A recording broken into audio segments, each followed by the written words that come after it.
Hi everyone, welcome to another of your Wednesday's folk tales with me, your storyteller, Heather.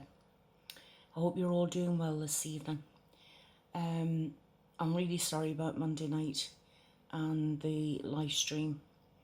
I didn't realise I had to download software beforehand and it would have taken ages.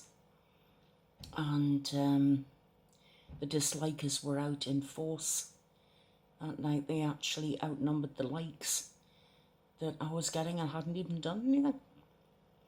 So I'm going to take my time before I try it again. I need to make sure that I know what I'm doing the next time.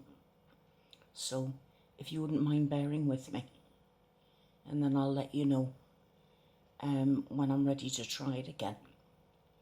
But again, I apologise for Monday night. Technical difficulties and all that, you know.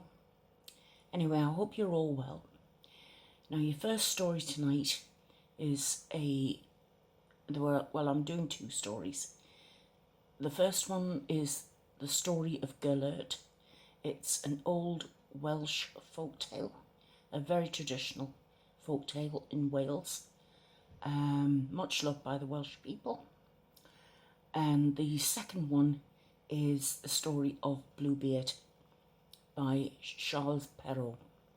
So I'll read both of those for you tonight, and I hope you enjoy them. So sit back, relax, as I tell you the Story of Gelert. It was somewhere about 1200. Prince Llewellyn had a castle at Aber, just abreast of us here. Indeed, parts of the towers remain to this day. His consort was the Princess Joan. She was King John's daughter. Her coffin remains with us to this day. Llewellyn was a great hunter of wolves and foxes, for the hills of Carnarvonshire were infested with wolves in those days. They were after the young lambs. Now, the prince had several hunting houses, sorts of farmhouses. One of them was at a place now called Gellert, for the wolves were very thick there at this time. Now, the prince used to travel from farmhouse to farmhouse with his family and friends when they were going on with these hunting parties. One season they went hunting from Aber and stopped at the house where Gellert is now. It's about 14 miles away from Aber. The prince had all his hounds with him, but his favourite was called Gellert, a hound who had never let off a wolf for 6 years. The prince loved the dog like a child, and at the sound of his horn, Gellert was always the first to come bounding up. There was company at the house, and one day they went hunting, leaving his wife and child behind in a big wooden cradle behind him in the farmhouse. The hunting party killed 3 or 4 wolves, and about 2 hours before the word passed for returning home, Llewellyn missed Gellert, and he asked his huntsman, "Where's Gellert? I don't see him." "Well, indeed, master, I've missed him this half hour." And Llewellyn blew his horn, but no Gellert came to the sound. Indeed, Gellert had got onto a wolf's track, which led back to the farmhouse. The prince sounded the return, and they went home, the prince lamenting Gellert. "He's sure to have been slain. He's sure to have been slain, since he did not answer the horn. Oh, my Gellert." And they approached the house, and the prince went into the house, and he saw Gellert lying by the overturned cradle, and blood was all over the room. "What, you've slain my child?" said the prince, and he took his sword and he ran it through the dog. After that he lifted up the cradle to look for his child, and he found the body of a big wolf underneath that of Gellert. Gellert had slain the wolf, and his child was safe. Gellert had capsized the cradle in the scuffle.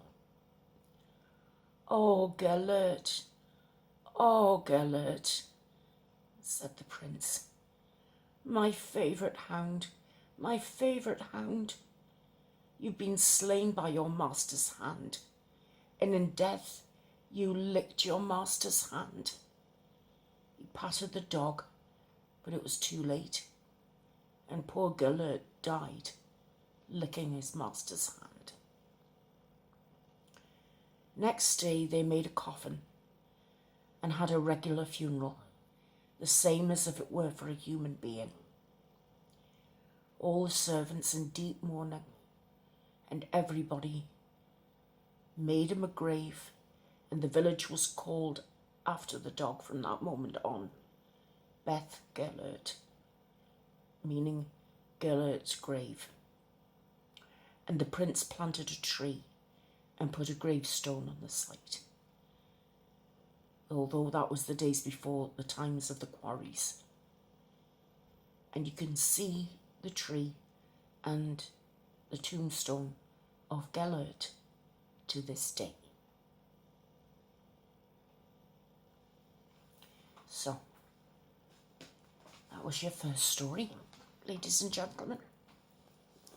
I would now like to read you another story from our favourite classic fairy tales from Maria Tata, and it's from Charles Perrault, and here it is, Bluebeard, and I hope you enjoy it.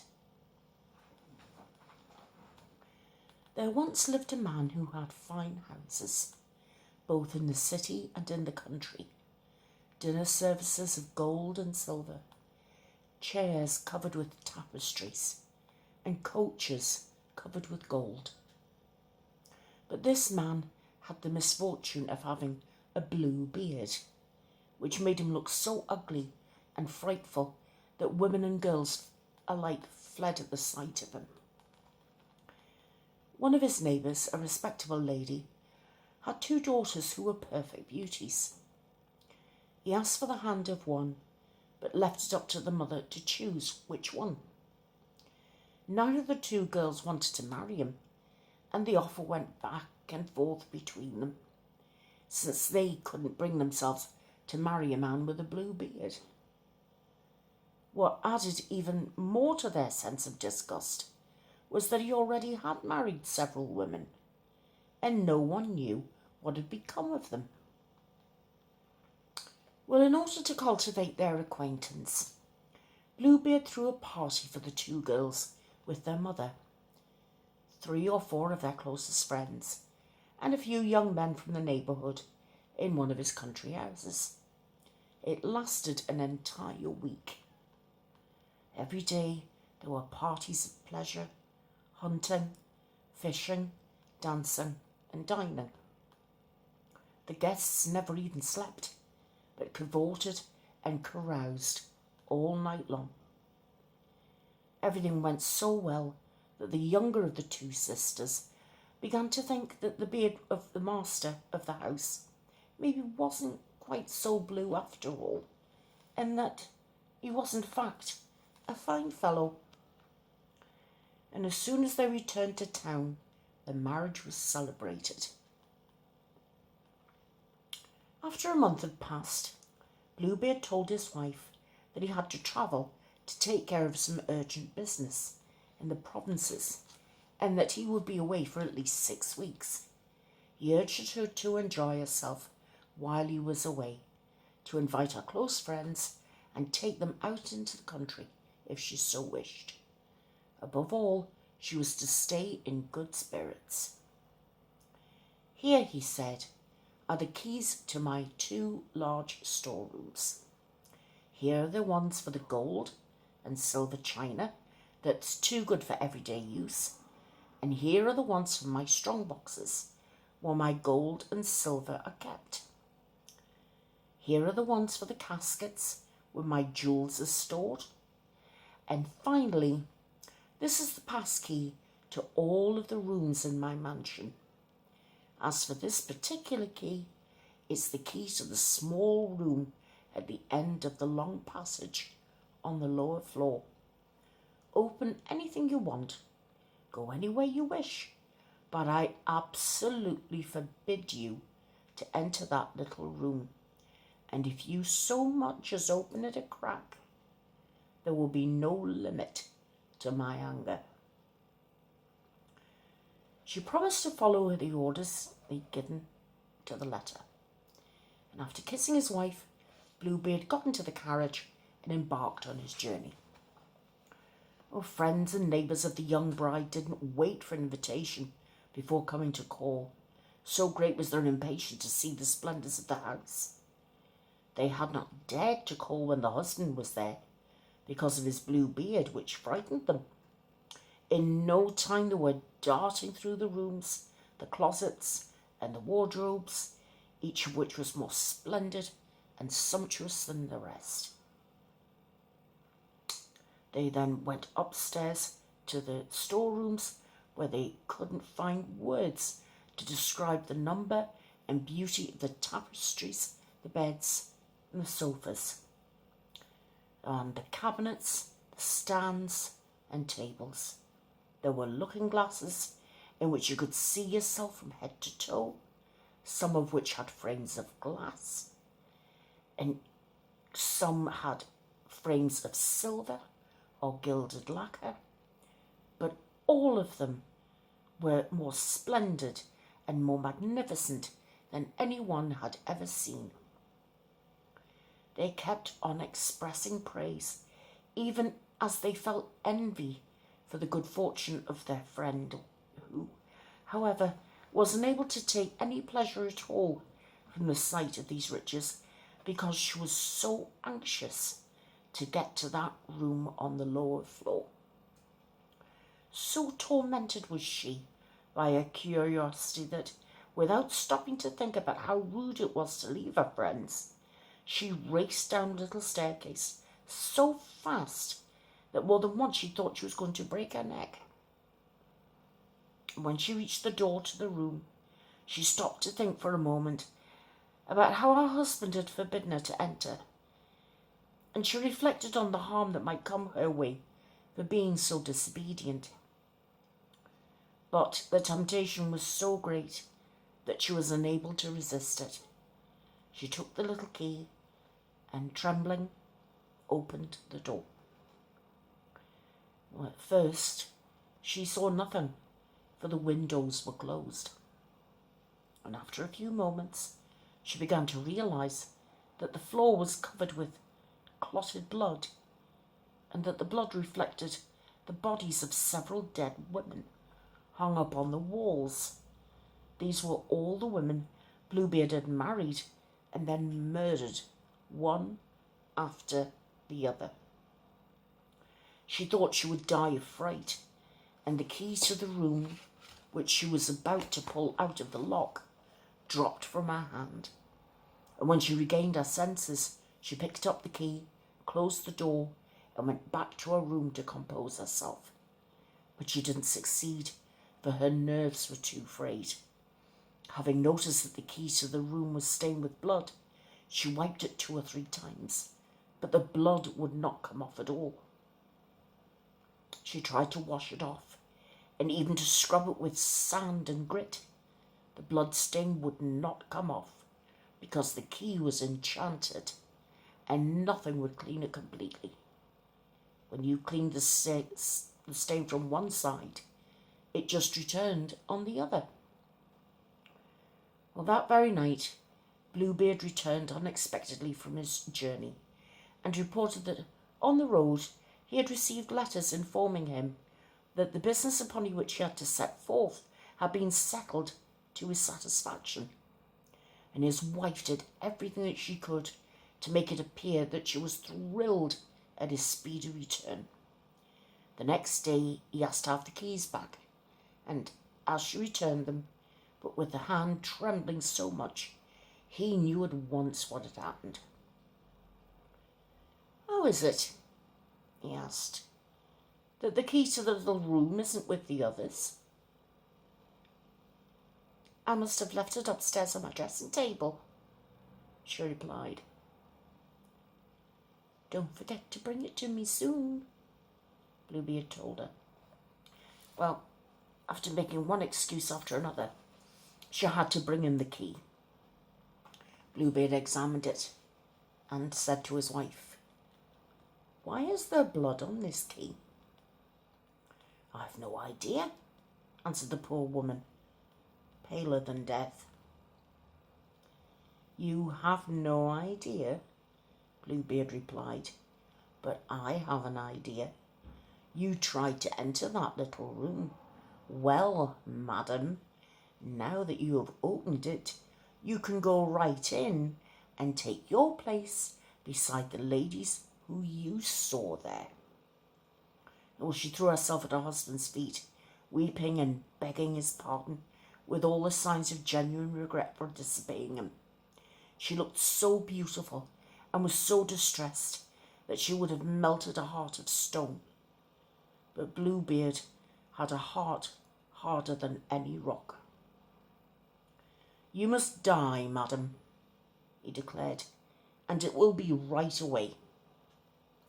"Since I must die," she replied, gazing at him with eyes full of tears, "give me a little time to say my prayers." "I will give you a quarter of an hour," Bluebeard said, "but not a moment more." When she was alone, she called her sister and said to her, "Sister Anne," for that was her name, "I implore you to go to the top of the tower to see if my brothers are on their way here. They told me that they are coming to visit today. If you catch sight of them, signal them to hurry." Sister Anne went to the top of the tower, and the poor distressed girl cried out to the window from time to time, "Anne, Sister Anne, do you see anyone coming?"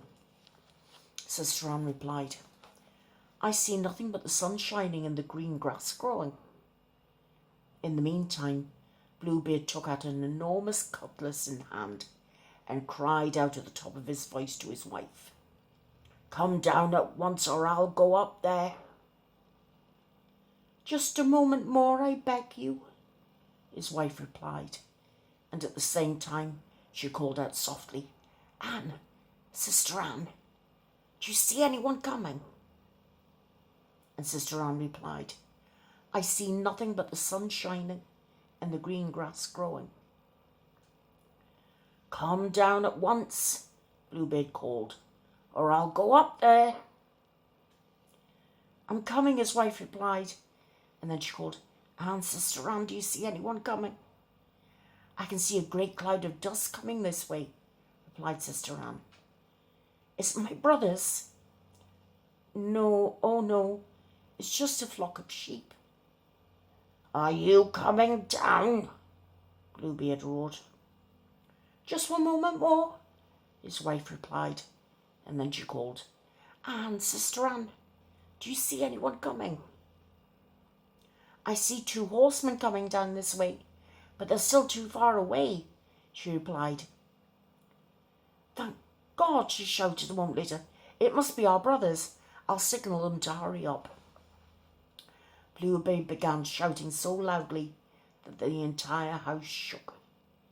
His poor wife came downstairs, in tears and with dishevelled hair. She threw herself at his feet. "That won't do you any good," said Bluebeard. "Prepare to die." Then taking her by the hair with one hand and raising his cutlass with the other, he was about to chop off her head. The poor woman turned to him and implored him with a gaze that had death written on it. She begged for one last moment to prepare herself for death. "No, no," he said. "Prepare to meet your Maker." And lifting his arm, and just at that moment, there was such a loud pounding at the gate that Bluebeard stopped short. The gate was opened, and 2 horsemen, swords in hand, dashed in and made straight for Bluebeard. He realised that they were the brothers of his wife, the one a dragoon and the other a musketeer. He fled instantly in an effort to escape, but the two brothers were so hot in pursuit that they trapped him before he could get to the stairs. They plunged their swords through his body and left him for dead. Bluebeard's wife was as close to death as her husband and barely had the strength to rise and embrace her brothers. It turned out that Bluebeard had left no heirs, and so his wife took possession of the entire estate.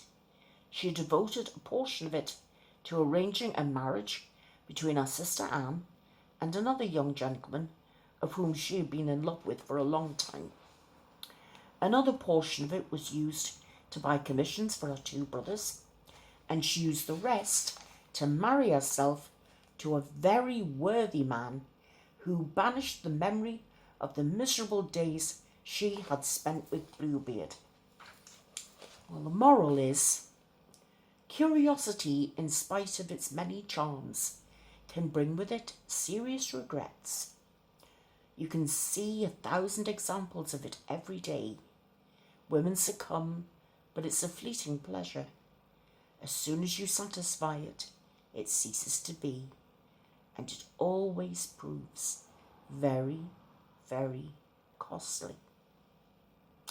And another moral: if you just take a sensible point of view and study this grim little story, you will understand that this tale is one that took place many years ago.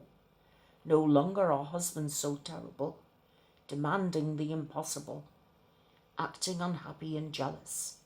With their wives they toe the line, and whatever colour their beards may be, it's not hard to tell which pair is the master. I suppose that's true. My husband has a beard part of the year, but I more or less tell him what to do. So, there you've had Bluebeard, and you've had the Story of Gelert. And what did you think of those ones tonight? I hope you enjoyed them. I read Gellert quite a lot when I was a child, but I hadn't read it for a long, long time, not for many years. And as for Bluebeard, I don't think I'd read that. Oh, goodness me. It must be about 40 years since I last read that one, if not longer. So, both of them, it's been a long, long time. So it's nice to have a little sort of literary walk down memory lane and, refresh the memories, so to speak. Next week, it's been a request to have the Emperor's New Clothes. And also, I'm going to bring you a Native American folk tale. I had a look at one, and it's just a short story, but I thought it was a particularly good one, and one I'd never heard before. So I thought it might be nice, because up to now, everything's sort of been, European. So I thought it might be nice to have a story from across the pond. So that's why I thought I'd give you a Native American folk tale. So you've got the Emperor's New Clothes, and it's called, the story I think is called Imtoki and the Blanket. I believe that's what it's called, but I'll refresh my memory later. So guys, I really do hope you enjoyed the stories. I've just realised how many times I start a sentence with so. That must be really annoying. I'll have to try something else. Sorry about that. Friday night is spooky night. If I don't see you before, I will see you on Friday night. I've got a couple of stories marked for you, and I do hope you enjoyed them. We've got the stories ready for next week. This coming Monday, I thought we might have a chat about basically how people don't understand how difficult it is trying to explain that you have a mental illness, and people just don't get it. And they seem to think that you take your medication and you're cured. But as we all know, it's not like that. It doesn't work that way. So I thought we might have a chat about that.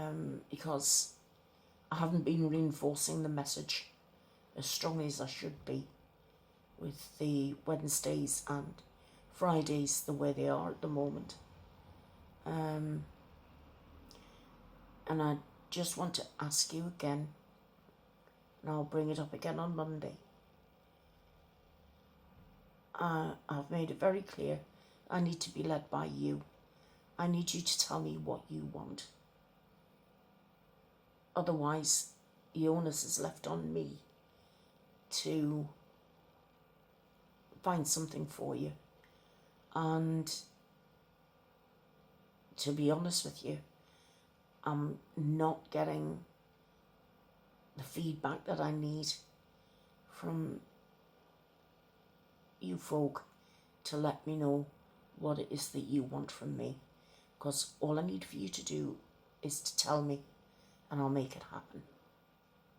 Apart from live streams, I'm not going to go down that road for a while. Not until I'm ready.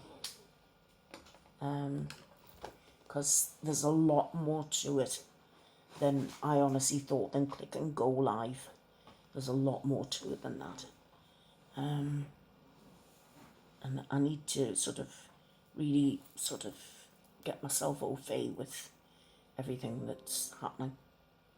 So, I would like to wish you a very peaceful evening, wherever you are. I hope you enjoyed the stories. And if I don't see you before, I will see I'll see some of you on Friday for the spooky session. And for those who don't come to the spooky session, I hope you all have a wonderful weekend. So I'll say bye-bye to you for now. Take care, all of you. Bye-bye.